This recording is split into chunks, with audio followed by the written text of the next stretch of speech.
ito at wala itong ano. Do you know the reason why? It's because we come from a political family. Even in the now, post-war, basahin ninyo, i-google nyo ninyo, nandyan yan eh.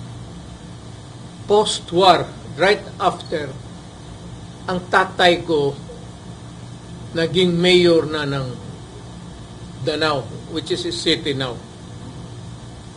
Hindi talaga nawala sa politika. Pagdating dito, he served for a few years as a secretary to the board or provincial secretary, they call it. Then politics again. And sa ganyan. So, political family kami. I am not surprised